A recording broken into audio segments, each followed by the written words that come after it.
Recently, I've been asked about how I make my thumbnails. So in this video, I'm going to teach you how to make this, and this. Just a heads up before we get started, I'll be using Photoshop 2021, a GFX pack, and replay mod from any client that supports it. Let's get started.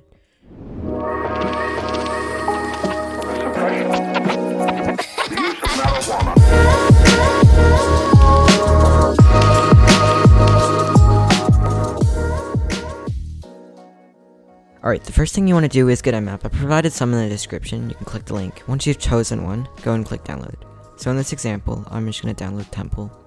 Once it's downloaded, save it to wherever you want, and then press Windows R, type in percentage, app data, /.minecraft, /saves. This will open up your saves folder for Minecraft, and you want to just open up this zip file, and you want to drag it in. After doing that, you want to launch up the client that has the replay mod, so I'm going to be using badlion client in this example. And then we're going to go and load it up. I already have all of it done for this map because I just wanted to save some time. But I just placed a bed defense, bridged up to the top, and then gave myself leather armor with an enchanted aqua affinity cap.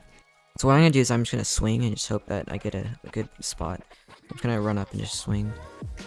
Alright, now that we've done that, we can stop the replay, and then we can go and head to the replay editor. Alright, now in the replay editor, we can kind of see everything that's happening. So we just want to choose a spot that we want it to be at, so I'm just going to quickly pick one. Once you've found your position, just press F2, and then go to your screenshots folder. Alright, so I have the screenshot here. I'm now just going to put it into a folder where we're going to edit the thumbnail. Alright, so now that you have Photoshop opened, you want to just press Ctrl and then O. After doing this, just locate the thumbnail, so I have it right here. And then there we go, so now we're in Photoshop. So the first thing I want to do is I want to unlock the layer so we can just start editing it. And I'm going to right click on it and I'm going to click duplicate layer. So we're going to have two separate layers. So the entire purpose of this is I'm going to have one layer as the character and the other layer as the background. Alright, so now that you've created the two layers, what you're going to want to do is you're going to select the top one. And what we're going to do is we're going to mask out this character here and make it so it's a completely separate layer. And to do this, we're going to use the pen tool. So just some quick hotkeys that you can use. Pressing P will open up the pen tool. Clicking, just one clicking, will allow you to place points with the pen. And then pressing H will open up the hand tool, allowing you to drag around. And holding Alt and scroll will allow you to zoom in and out. These are very useful tools when you're trying to do this. So I'm just going to zoom in here. And then I'm going to start at the bottom of the feet. And I'm just going to start drawing the pen line. Just click for each and every one of them. It doesn't have to be pixel perfect, it just has to be somewhat accurate. It doesn't have to be perfect. Alright, so once you've gotten to the point where you want to connect the layers, you're just going to press P and then you're going to hover over the one that you first started with. It'll make a circle, like on your crosshair, and you just click it and it'll connect it all. So make sure you're selecting the copy layer, so the higher layer, and you're going to right click and then you're going to select create vector mask. But make sure that up here you have it set to combine shapes while using the pen tool, and that will make it work.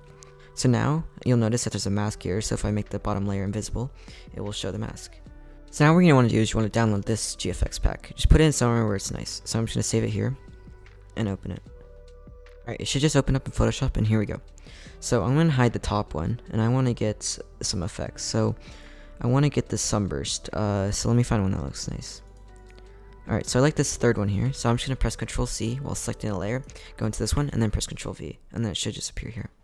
I'm going to bring it down to below the character, so it's just like that. I'm going to leave that alone for now. Alright, after you're doing that, you're going to want to download the file that I also provided. Opening this one, it just has a very simple border here. So we're just going to copy it by pressing Ctrl C, and then Ctrl V like this. So now I'll just have this border around it. I'm going to bring it to the top layer here, and then what I'm going to do is I'm going to set the mode to overlay. So it will make it like brighter on the outside. And then I'm going to right click and select blending options. And then I'm going to select to drop shadow and just do it like that. So now it will just leave this drop shadow, which just makes it look nice. Alright, I'm going to hide that because it's going to get a bit annoying for the next portion that we're going to do. So I'm going to click at the bottom here. There's a circle with like a half black, half white. And I'm going to click gradient once selecting it. Now I'm going to choose the color that I want to like change the color of the background to. So I want to have a purple style for this, or maybe blue. So I'm just going to select the color. So this is the color that I've selected. You can just leave it like this. You can always change in the future. So I'm just going to press Alt and then select the bottom layer like that while like on this line right here.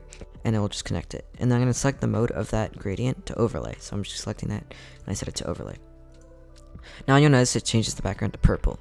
This looks kind of weird. So what I'm going to do is I'm going to go to Filter, Blur, and then Motion Blur. and then we're gonna give it a lot of motion. So I'm gonna set the angle to 10 and the distance to 140, and it kind of makes it just look a little bit nicer because we don't want like the background being the main detail. We want the character to be it. I'm going to go back to the tripix thumbnail, and I'm going to go to character layer styles here, and I'm going to pick out a layer style that I think looks good.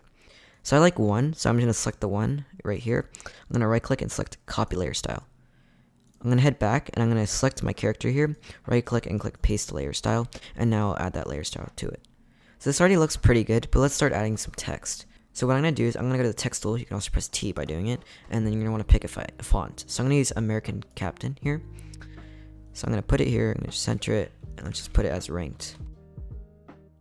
I'm going to scroll down to the properties here and make it so that there's no text spacing because I had that from before. Alright, now I'm going to go back to this one. Make sure you have show transform controls on, and I'm just going to hold shift and scale it up. Just like this. So now it looks like that. Now what I'm going to do is I'm going to double click on this, or what you can do is you can right click and go to the blending options. But either way, just do that. And you're going to select fill opacity, and you're going to set to 0. And then you want to select inner glow, gradient overlay, and drop shadow. I'm going to go to inner glow here and just set it to white, like that. And then lower the opacity to something around 35%. And so there we go. Now we have that stylized effect. Now I'm going to quickly just make this a bit larger. Now I'm going to go here to the text spacing in the properties window. And select check here, and I'm going to select this right here and expand it. So let's make it a little bit larger. So let me just center it now. Just like that, and bring it below. So now we have that ranked. Another thing you can do is you can make it so it's kind of like warp. So it'll just make it a little bit nicer. So to do this, you're going to go to edit, and then you go to transform, and then you're going to go to warp. And then you're going to click this reload button here, or whatever it's called, and you're going to click it, and it'll make it so that there's this one here. And make sure you have the mode set to arc, and then you can pull it up a bit, and then it kind of just arcs. And you can click the check mark, and then there you go. I'm going to downscale it a little bit just to make it a little bit easier and look better. And there we go. Just like that, it already looks really good. Alright, so what I'm going to do now is I'm going to copy the gradient fill that I used for the background. I'm just do Control-C, Control-V, or you can duplicate the layer. It's really up to you. And then we're going to press Alt, and then we're going to put it over the character and just connect it like that. Because we only want it so this character has it. And then I'm just going to lower the opacity, 25%, let's just say. Just like that, and it just makes it a little bit like fit the color of the theme. And then we can just add a little motion blur by selecting the character, going to fill, blur, motion blur, and make sure the angle is set to the same angle as what you did for the background. And then I'm just gonna make it like 5 pixels, and just like that. I'm gonna save the project now by pressing Control, Shift, and S, and then going to the save as type to PNG down here, and then we just set it to thumbnail. Just click OK, and there we go. So there you go, that's how you make a thumbnail like how I do it. I hope you guys enjoyed.